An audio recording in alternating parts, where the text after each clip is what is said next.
Winter is calling it quits at last. But it's been a struggle.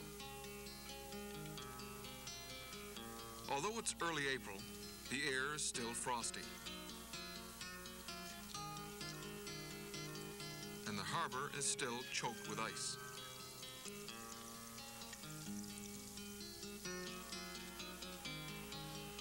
But the fishermen here in Fox Harbour, on the east side of Placentia Bay, know it's spring.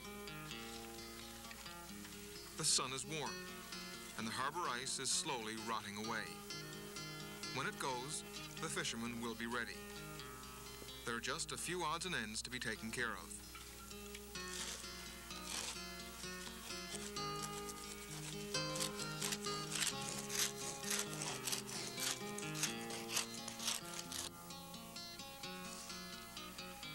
Days like this, everybody likes to be outside.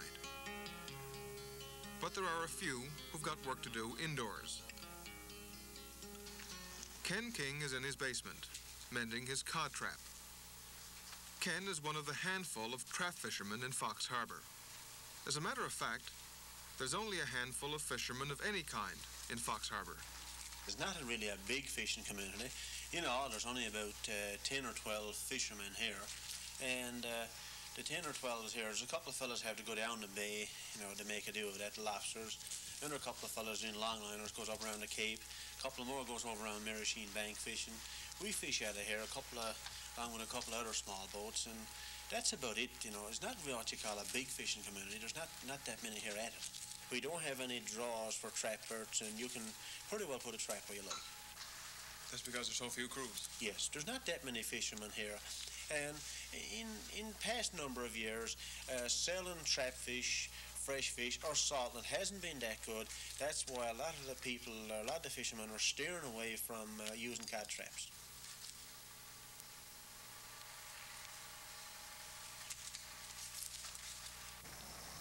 For Ken and the rest of the fishermen in Fox Harbour, it's been a long wait. It's rare enough to have heavy ice in Placentia Bay. For it to linger this long is rarer still. But it won't be long going. Already the sun is melting it, and the tide is breaking it up. A fresh breeze from the southeast, and it'll be gone.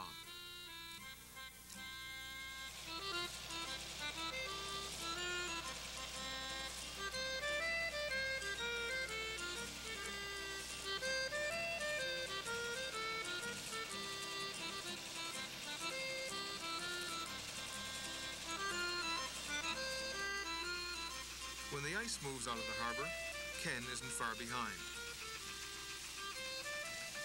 He's got a three-man crew, himself and Joe O'Leary in one boat, and following in a second boat, Ken's brother, Frank.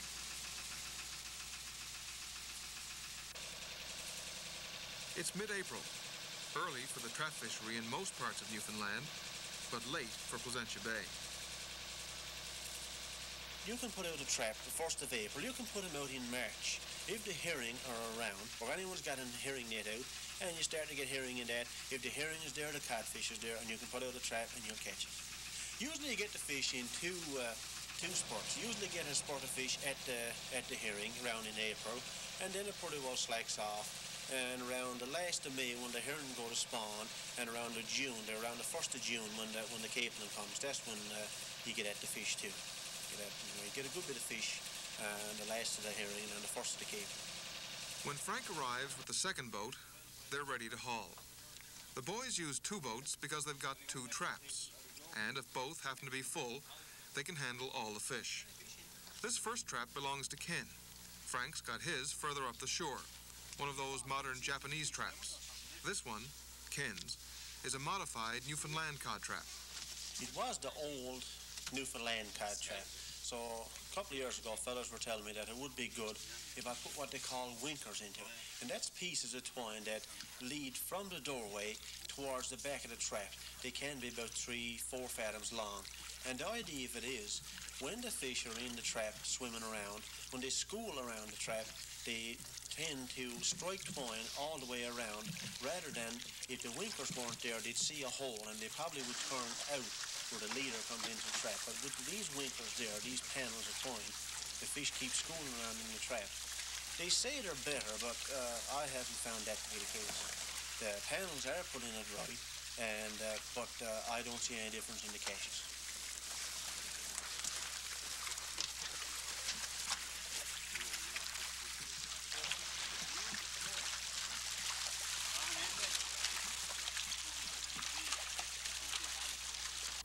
Is this a normal trap haul for you? Is this a pretty good haul? Well, to us, yes, it's a good haul of fish. You get between 1,500 and 2,000 pound there. And with a small boat like this, a small crew, you can make a day's pay out of it. There's nothing extra, but you do okay. So you don't normally get any of the big hauled fish like you get other places? No, we don't get 15, 20, 25,000. Never have yet, anyway. But this much fish, we like to get more, but we're satisfied with this. We can handle it okay. Gut it and ice to do what we got to do with it. We like to get more, like I say, but this is okay. But you seem to have the grounds pretty much to yourself because there are not many trap crews around. Like you've been places where there's traps all over the place, but there's not so many crews around here. No, well, there's not too many crews around here because you don't generally get that much fish around here. 1,500, couple of thousand, 8,000 or 9,000. We've had that much. That's a good haul. If you're talking about a big haul of fish, you gotta go out of here.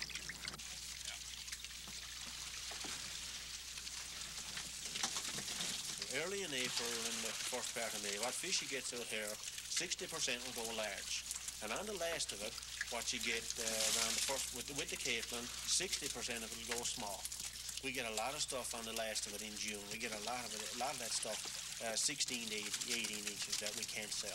To salt it, I don't know if it would be worth it or not, because when you salt it, you get about 15 cents a pound, plus the weight that you lose when the fish presses out.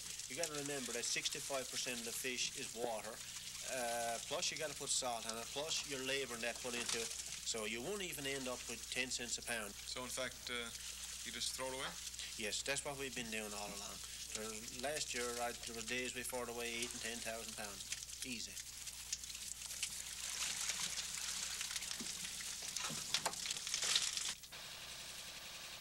A couple of £1,000 in the first trap. About what Ken expected. Now it's on to Frank's trap, a short steam away. This is the Japanese trap.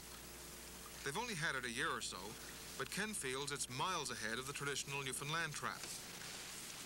When the fish goes into a Japanese trap, they go in through a hole. It's only about 6 foot square, and it's a funnel.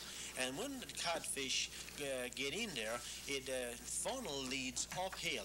When they swim up this funnel and they get through the hole, they naturally tend to go to the bottom and swim around until they move around. When they see the twine, they just keep swimming, and there's twine overhead. It's twine all around them, so it keeps the fish in rather than the old trap where you got a winker or a panel, or with the real old Newfoundland trap, you don't have no panel, and there's just an opening. The fish will swim through that. So with the Japanese trap, there's really not much of a way for a fish to get out of it.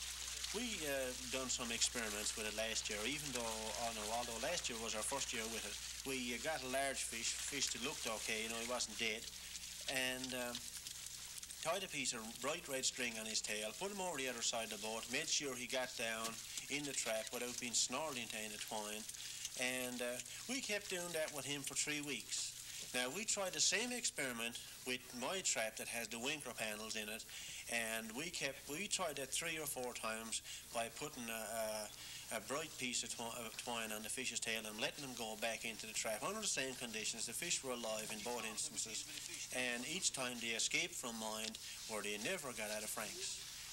As a matter of fact, the fish that we tagged with the red line, he got mashed over on the corner of the trap, and we got him one morning, he was dead. After 3 weeks, plain of him.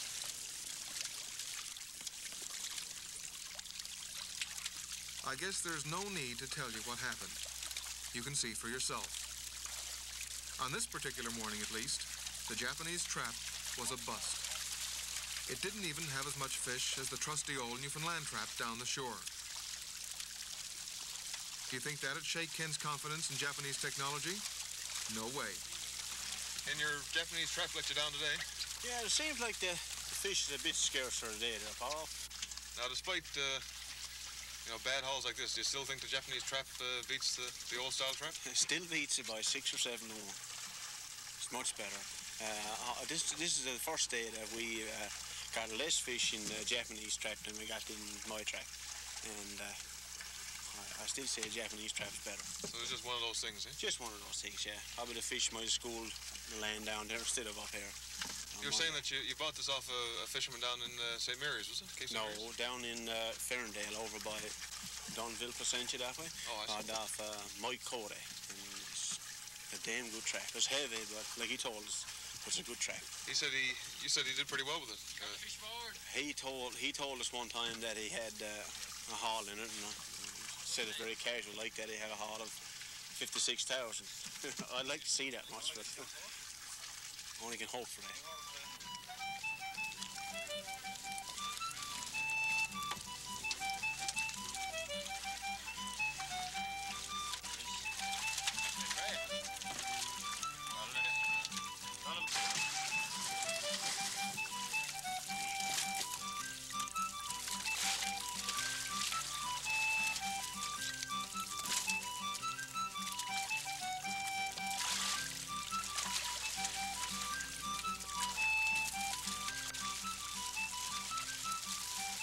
Not one of his better mornings, but Ken doesn't complain. He knows there'll be better days, and worse ones too. Make the best of what you get. That's his philosophy. And get into as many things as you can. When the trap season slacks off, Ken will get out the gill nets and the jiggers. When that's over, he'll go after scallops. And he's looking for licenses to fish lobster, crab, and even eels.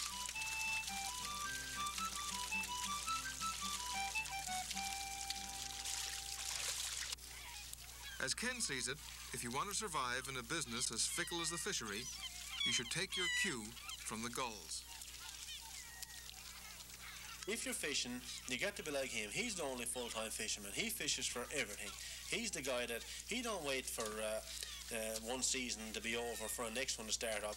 He don't go out and pick and choose if he's going to catch codfish or pollock or lobster or whatever he can get to eat. He'll eat it all. And if you're at this business, you got to have enough of gear. You got to have the different types of traps, nets, pots, whatever you got to have. You got to be able to go at it all. You got to have a license to do it all. You got to be like him. Take whatever comes to you.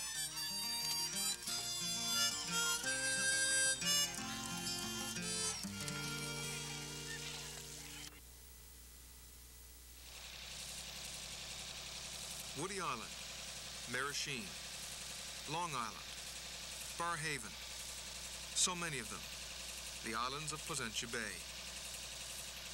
There's no permanent settlement here anymore. But fishermen know these are good grounds, and they come back to these abandoned harbors every summer and fall. It's early October, and the quiet of Sound Island Reach is broken by the straining of an engine. Ken and Frank have made the move across the bay to drag for scallops on the western shore of Placentia Bay. They set up house in an old fishing premises in Barrhaven and will spend most of the fall dragging among the islands. Well, we usually go across the bay at the scallops around the first week in September. There's a couple of reasons for that here if you have a small boat. One reason is there's nothing else to go at. The second reason is the air is starting to cool off, and probably not the water, but it's getting to be that time of the year when it gets cool. The weather gets bad over there in them little bays and coves and harbours. You can you get 20 or 30 mile of westerly wind, it don't bother you over there. You can drag for scallops over there on a bad day if you don't mind being at it. There's something else you better not mind when you're dragging for scallops around here. Kelp. The bottom's covered in it. And when you take back, the rakes are full of it. Believe me, there are scallops in there somewhere. There. Frank's found a few.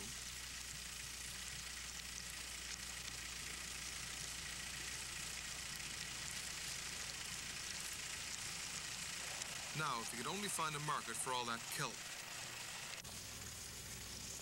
Most other scallop drags I've seen, you get rocks. You seem to get kelp.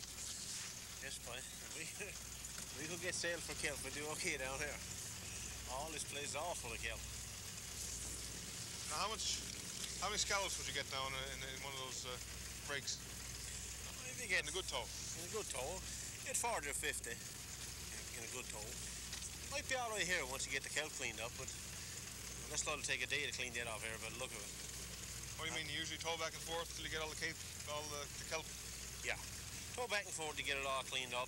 While you're cleaning it up, you're going to pick up some scallops. By the time you get all the kelp cleaned up, though, you get all the scallops out of it. That's it. You move someplace else. I noticed you seem to be getting, some good-sized scallops here. Yeah, there's some really big scallops here. The place you can drag around here, you get them plentiful and small, really small. And the nets we got here are big mesh nets. Well, mostly they let the rocks go through, so the small scallops are going to go through also, so you're still not going to do good. Down here, you pick up the big ones and they stay in it. And you pick up the kelp also, as you can see. But in the run of a day, how many scallops, whole scallops, would you pick up? Well, that depends. If you get into a good place, and get a few good drags, you can get 400 or 500.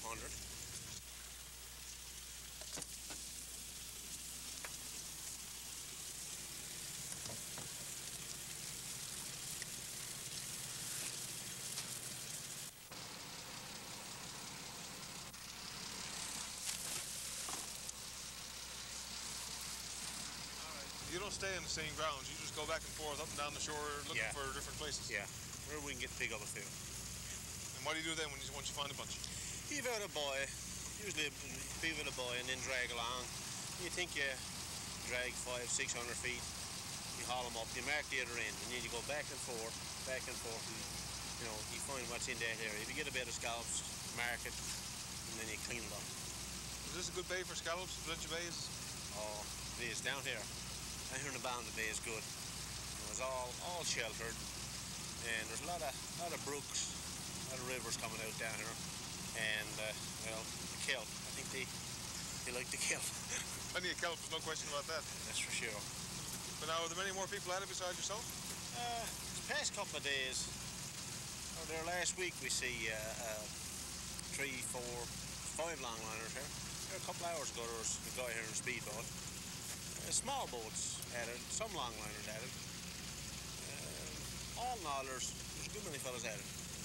They're not over crossing in the middle of the bay in the islands, on the other side of the bay, on the back of the island here, down below.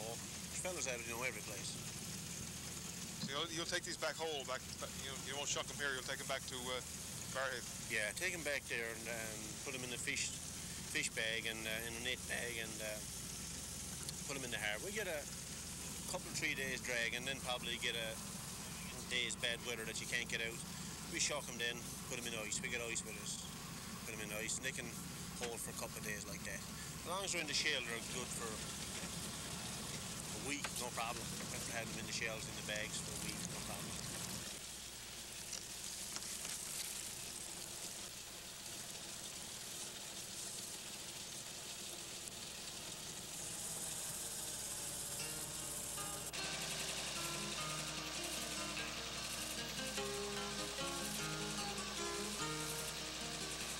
As the short October day draws to a close, the boys head up southwest for Barrhaven.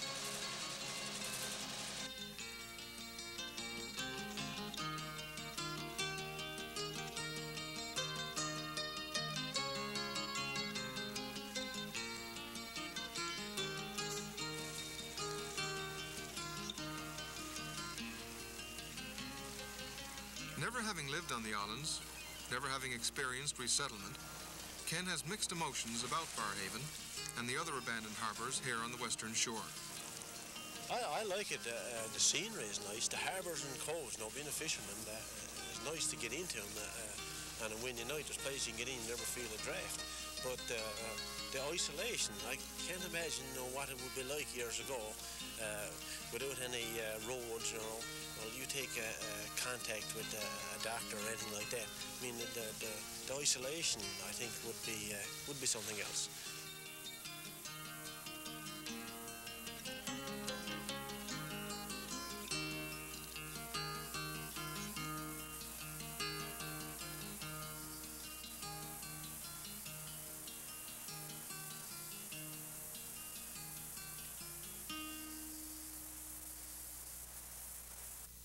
It's near the end of the week, and that means it's time to start shucking the scallops. Ken and Frank sell their scallops to the National Sea Plant in Arnold's Cove. They'll carry them down the bay to the plant, then head home for a couple of days, pick up supplies, and steam back to Barrhaven. They'll keep at it well into November, as long as the weather holds. A day's catch of scallops may not look like much alongside a good trap haul, but when they're a nice size and the prices are right, you can do well in the scallop business. The amount of scallops and the amount of meats varies from different places in the bay. Some places have smaller scallops than others. A good day's catch for us would be around 500 to 600 large scallops. What we mean by a large scallop, a scallop that's 5 inches and over. If we get 35 to 40 pound of meats per day, that is an exceptionally good day for us.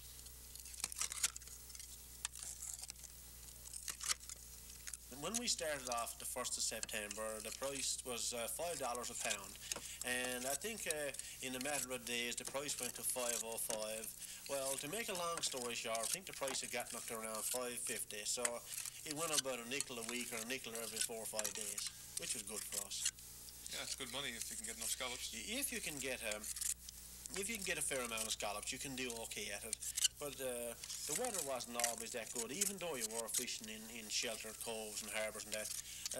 We didn't do nothing extra with it, but we could scrape up £100 a week. It had been a long time since the spring and the ice. A long time since that morning at the trap and the ribbing about the failure of Japanese technology. Now the fishing season was almost over, and Ken was still at it, like the gulls, literally scraping up those last few dollars. It was what, 4 months, 3 or 4 months of this all last. What kind of summer did you have? If there had been a market for the small fish, yes, we'd have done good, really good. That the same story for everybody down your way? Boy, pretty well everybody, I think, that had a cod trap out had problems selling the small fish. And some places they couldn't sell trap fish at all. Nobody wants trap fish. Yeah, that's what you were telling us back then. Back then. It holds true, does it? Yes, it did. I'm curious, how'd you make out with the Japanese trap afterwards? It fooled you that day. That surprising. We done good at that Japanese trap. There was only one day, that day in particular, that the Japanese trap didn't do good.